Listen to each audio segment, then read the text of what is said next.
In the 1960s, the average Thai family had 6.3 children. Today, the average is 1.0, lower than Japan, roughly tied with South Korea for the lowest sustained fertility rate on Earth. And the story of how Thailand got there, the campaigns and the family planning slogans, that story has been told 100 times. What hasn't been told is what Thailand built in the space those 5 missing children used to occupy. Because it turns out every single function a child used to perform in a Thai household has been replaced by something cheaper. I'm Sam, and lately I've been going deep on demographic collapses around the world from Korea to China to Japan. But Thailand's version of this story is structurally different from all of those, and I think far more revealing about where the rest of the developing world is headed. In 2024, Thailand recorded 462,240 births, the lowest annual birth count in 75 years. That same year, 263,087 marriages and 147,621 divorces. The country's population has dropped below 66 million, and it is still falling. Everyone knows the family planning campaign worked. Stop at 2, 4 decades of public health messaging, one of the most successful population programs in development history. That campaign mattered, but the substitution architecture that grew up around it matters more, because Thailand replaced those children, function by function, with a parallel economy that now makes the return of large families structurally impossible. Here's the budget, the housing, the pets, the labor pipelines, and the surrogacy clinics that together deleted 5 children per Thai family. Walk through a young Thai household's monthly budget and the picture comes into focus fast.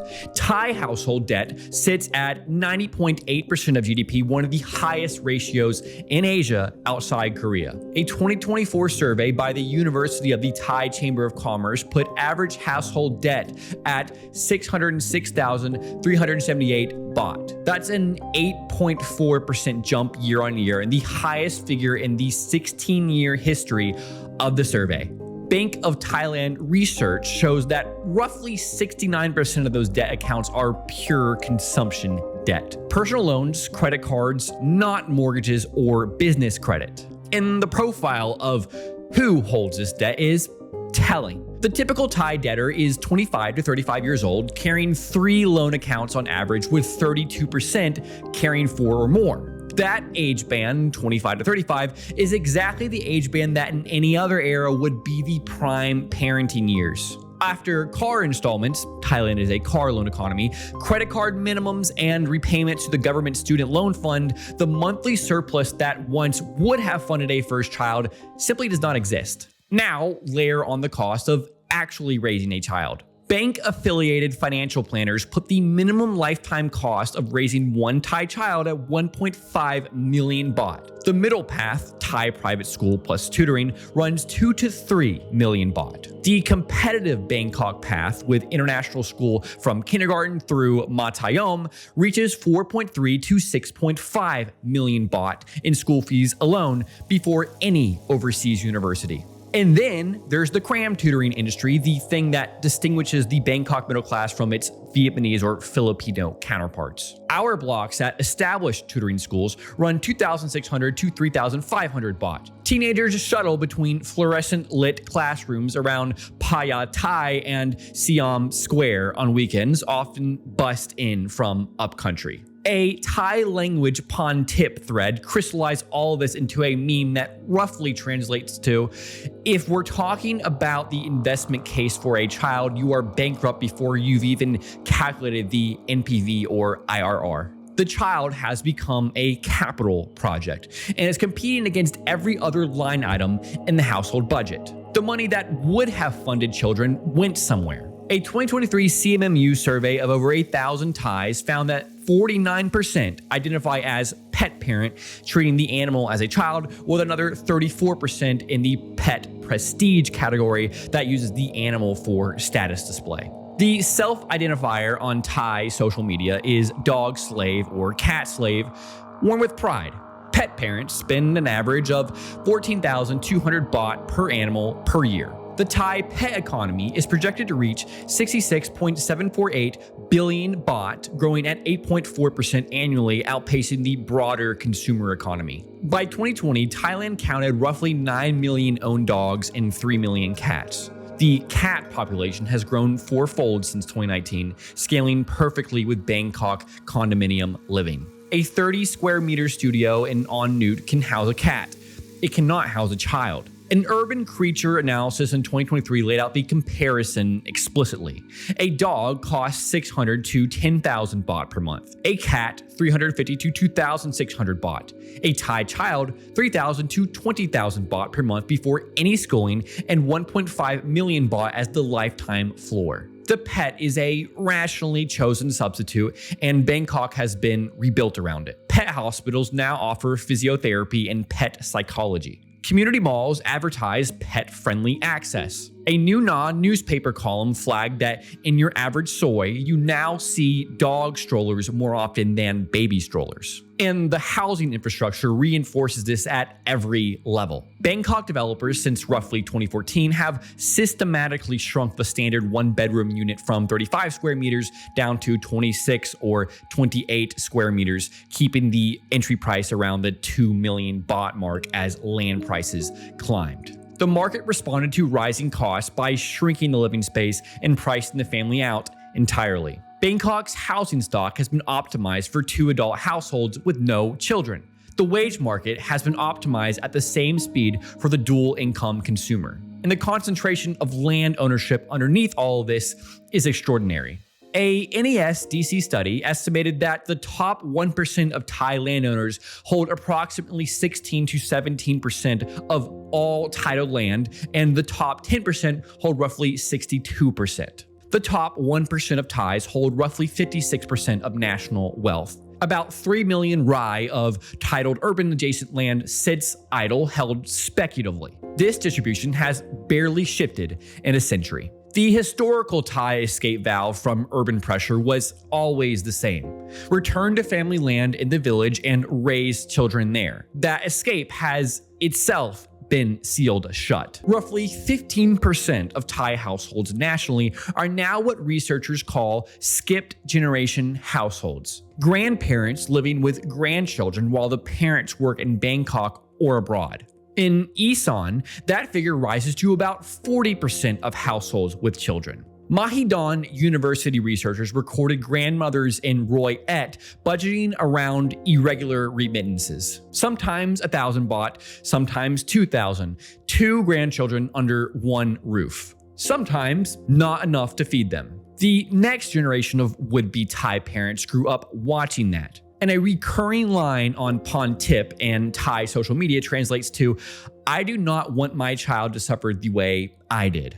The refusal is moral, and it propagates downward regardless of any government incentive. The parallel mechanism eating the rural family is outward labor migration. In 2022, 136,455 Thais formally registered to work abroad. The top destinations: South Korea, Israel, Taiwan, Japan, Malaysia. The Israel pipeline persisted and resumed even after the October 2023 conflict. By mid-2024, Thai agricultural workers were boarding flights to Tel Aviv at salaries of roughly 50,000 to 55,000 baht per month, 3 to 5 times what the same worker would earn in Isan. The 5 top sending provinces are Udon Thani, Nakhon Ratchasima, Chiang Rai, Khon Kaen, and Nakhon Phanom. These same regions producing most of Thailand's skipped generation households.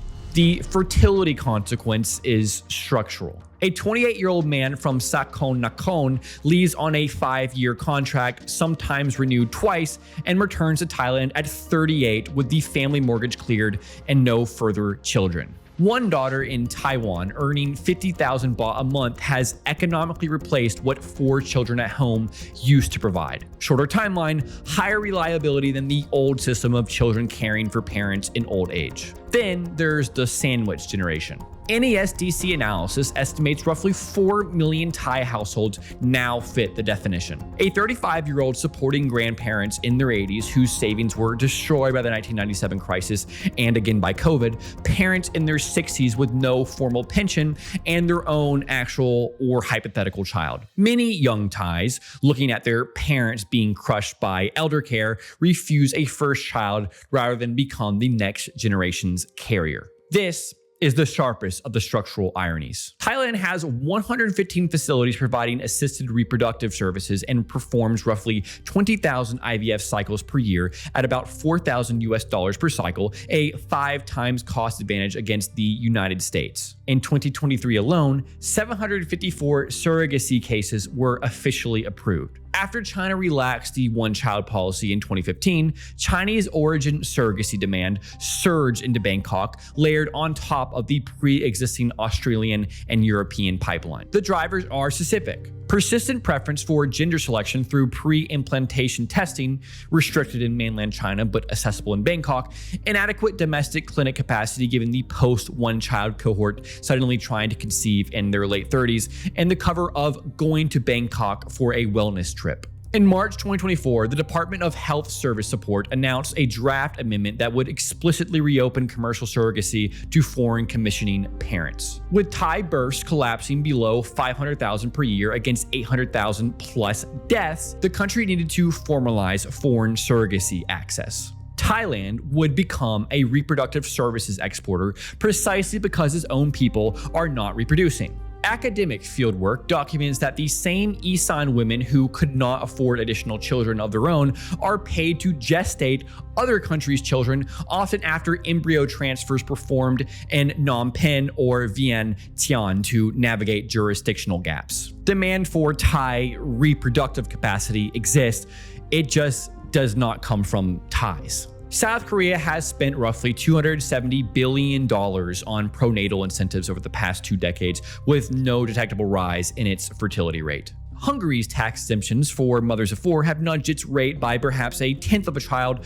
Japan's child allowances, Singapore's matchmaking services, the entire parade of policy experiments across the OECD, same outcome. Thailand sits in this same lineage. Having children for the nation, give birth, great world, and in April 2026, the more sober every birth matters with the promises of childcare subsidies, parental leave, and housing support. A Mahidol survey found 71% of Thais agree the low birth rate is a national crisis. Only 35.8% of fertile age Thais say they plan to have children. The awareness gap is zero. The substitution architecture is doing exactly what it was built to do. The societies that still maintain replacement level fertility are the ones that have kept childbearing outside the decision frame entirely. Certain religious communities worldwide run total fertility rates above 6 or 7. They maintain those numbers because they refuse to let the substitute infrastructure, debt, finance, status, consumption, the pet as dependent, the credentialed single child portfolio bet be built in their own communities. The price of that fertility is the price of maintaining that exclusion, which no modern state can pay. This leaves 2 honest options for any country in Thailand's position. The first, accept a structurally smaller population and reorganize around productivity per capita, automation, capital deepening, raising labor force participation. This is the path Japan has been walking for 2 decades while pretending to do something else. The second, selective immigration calibrated to skills, which Thailand cannot easily do at scale because the labor it can attract is mostly low-skilled migration from Myanmar, Cambodia, and Laos, while the high-skilled workers it actually needs are not on offer at Thai wages. There is no third option that involves fixing fertility. The thing that produced large families has been replaced, function by function, by more efficient alternatives. The replacement happened decades ago. The visible fertility rate is the lagging indicator. The country is shrinking. The government keeps launching campaigns. The strollers in Imsphere and Siam Paragon still contain dogs. The fertility clinics on Plun Chit still process Chinese clients. The pawn tip threads still loop back to NPV and IRR. Thailand built over 4 decades, a parallel economy in which every function a child used to perform, old age security, social identity, emotional dependent, household labor, status display, has a cheaper, more efficient substitute. Each substitute is rational at the household level. Together, they have removed 5 children per family. No pronatal policy on the planet can disassemble this architecture because the architecture is the modern Thai economy. The 5 children are not coming back anytime soon. If this kind of deep structural analysis is what you come to this channel for, subscribe. And if you want even more, please join my free newsletter, link in the description. I will see you in the next video.